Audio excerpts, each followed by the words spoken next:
నమస్కారం. Welcome to I dream ధర్మ మార్గం విత్ విజిత కార్యక్రమానికి స్వాగతం.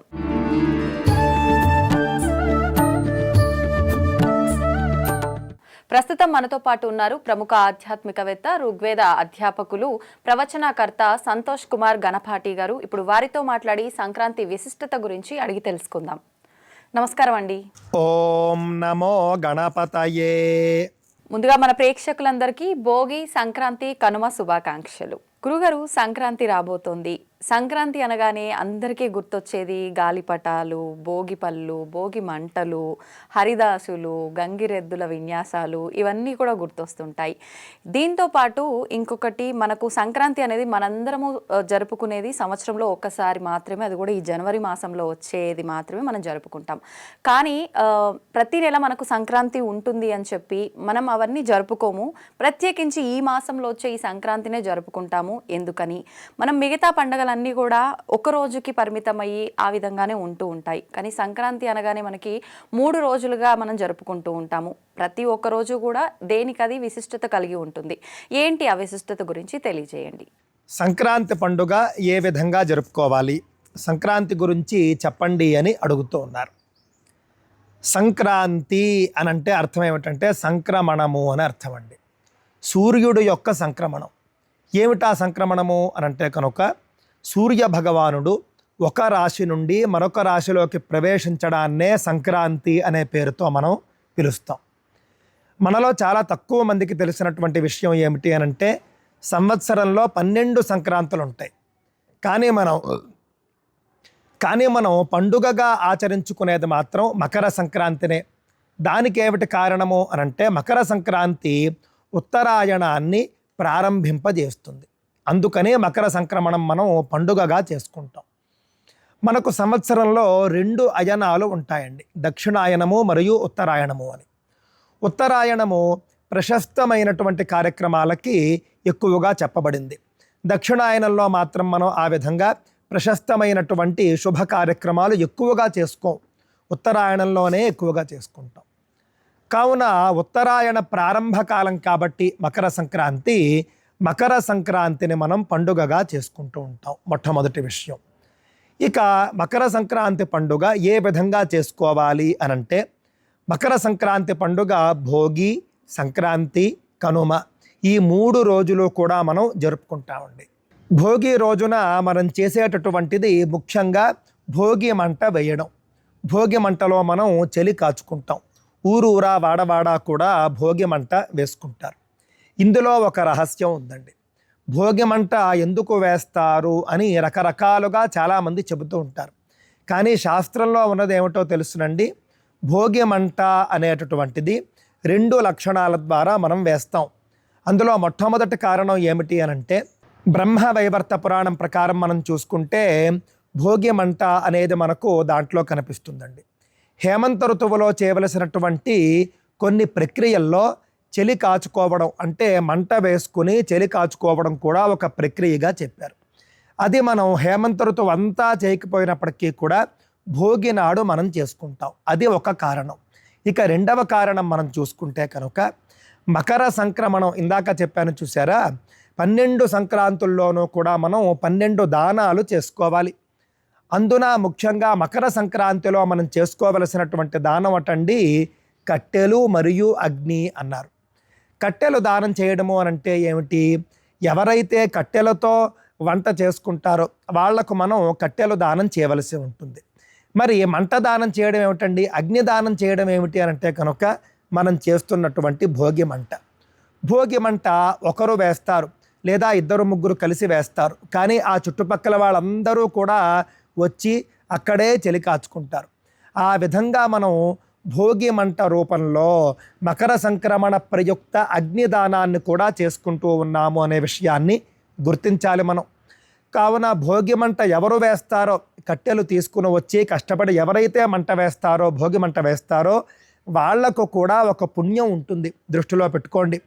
ఎవరో భోగి మంట వేస్తే మనం వెళ్ళి చలి కాచుకున్నాం అనుకోండి, పర్వాలేదు, చలి కాచుకున్న ఫలితం మనకు దక్కుతుంది. కానీ మంట వేసిన వాళ్లకు కట్టెలు దానం చేసినటువంటి, అగ్ని దానం చేసినటువంటి పుణ్యం కలుగుతుంది. కావున భోగి మంటతో మనకు పండుగ ప్రారంభమవుతుంది. ఆ తరువాతి రోజు సంక్రాంతి. సంక్రాంతి రోజున ముఖ్యంగా చెప్పబడినటువంటి కర్మలు స్నానం చేయాలి. స్నానం చేసిన తర్వాత కొత్త బట్టలు ధరిస్తాం మనం.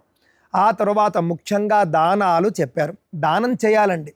సంక్రాంతి నాడు మనం కొత్త బట్టలు వేసేసుకుని మనం షికారికి వెళ్ళిపోవడం కాదు, అది చేస్తే చేయొచ్చుగాక, కానీ ముఖ్యంగా స్నానము దానము ఈ రెండూ చెప్పారండి. మనందరికీ తెలుసు, పల్లెటూళ్ళలో ముఖ్యంగా సంక్రాంతి నాడు స్వయం పాకం ఇచ్చుకుంటారు, పొత్తర్లు ఇచ్చుకోవడం అని అంటారండి. మన పట్టణాల్లో చేస్తామో లేదో కానీ పల్లెటూళ్ళలో మాత్రం గ్రామవాసులు ఖచ్చితంగా చేస్తారు.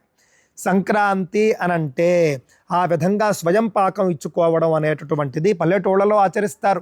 వాళ్లకు తెలుసు సంక్రమణం రోజు నాడు సంక్రమణ పుణ్యకాలంలో దానం చేయాలి అని. చాలామంది పితృదేవతల ప్రీతి కోసం కూడా చేస్తారు. ఎందుకు అనంటే సంక్రాంతి నాడు శ్రాద్ధం చేయాలి. శ్రాద్ధం చేసేవాళ్ళు శ్రాద్ధం చేస్తారు. కావున ఆ శక్తి లేని వాళ్ళు, ఆ అవకాశం లేని వాళ్ళు శ్రాద్ధ ప్రయుక్తంగా స్వయం పాకం ఇచ్చుకుంటారు, దాన ప్రయుక్తంగా కూడా స్వయం పాకం ఇచ్చుకుంటారు. ఈ స్వయం పాకం ఈ సంవత్సరం ఇచ్చుకోవలసినటువంటి సమయం ఏమిటి అనంటే కనుక మకర సంక్రమణం అండి మధ్యాహ్నం 2:39 వస్తూ ఉన్నదండి. సూర్యుడు మకర రాశిలోకి ప్రవేశిస్తున్నటువంటి సమయం మధ్యాహ్నం 2:39. కావున పుణ్యకాలం ఎప్పటి వరకు అనంటే కనుక సూర్యుడు మకర రాశిలోకి ప్రవేశించినప్పటి నుండి ఆ రోజు సూర్యాస్తమయం వరకు పుణ్యకాలము. కావున మనం రాజమండ్రిలో మనం సూర్యాస్తమయం చూసుకుంటే కనుక సాయంత్రం 5:45 కనిపిస్తూ ఉన్నది. కావున మధ్యాహ్నం 2:39 నుండి సాయంకాలం 6 వరకు మనం ఈ యొక్క దానాలు ఇచ్చుకోవచ్చు, స్వయం పాకాలు ఇచ్చుకోవచ్చు. కావున ముఖ్యంగా సంక్రమణం నాడు దానాలు ఇచ్చుకోవాలి అనే విషయాన్ని దృష్టిలో పెట్టుకోండి.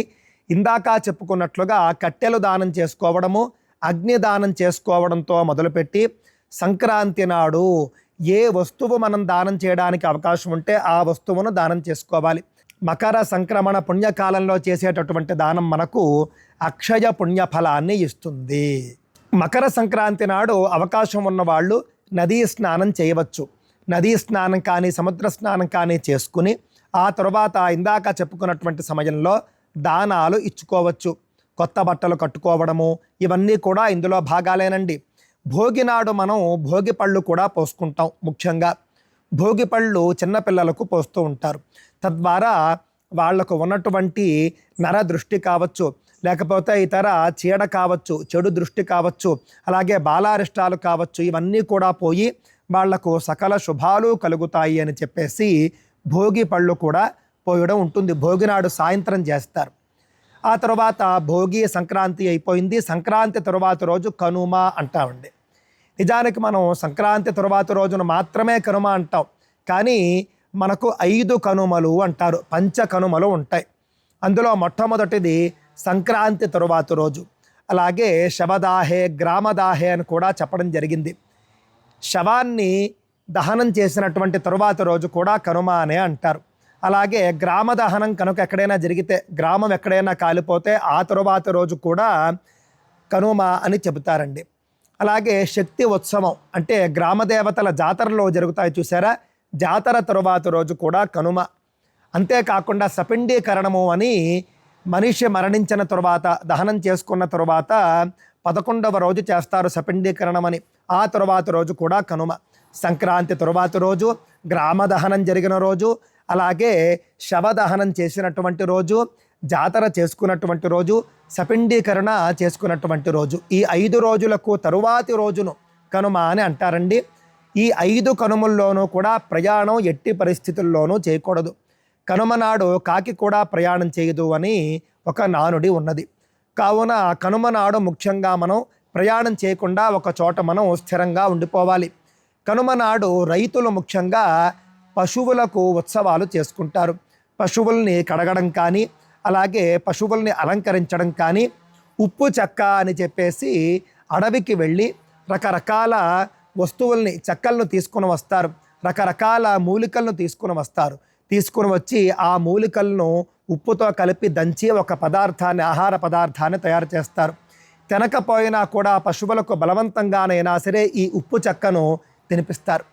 తద్వారా పశువులు సంవత్సరం అంతా కూడా ఆరోగ్యంగా ఉంటాయి అని మనకు పురాణాలు చెబుతూ ఉన్నాయండి. ఈ విధంగా మనం చేసుకోవాలి సంక్రాంతి పండుగ. సంక్రాంతి పండుగకు సంబంధించి మీకు మరేమైనా సందేహాలు ఉంటే కనుక తప్పక నన్ను అడగండి, నేను తెలియజేస్తాను. సంక్రాంతి విశిష్టత గురించి చాలా చక్కగా తెలియజేశారండి. ధన్యవాదాలు. స్వస్తి.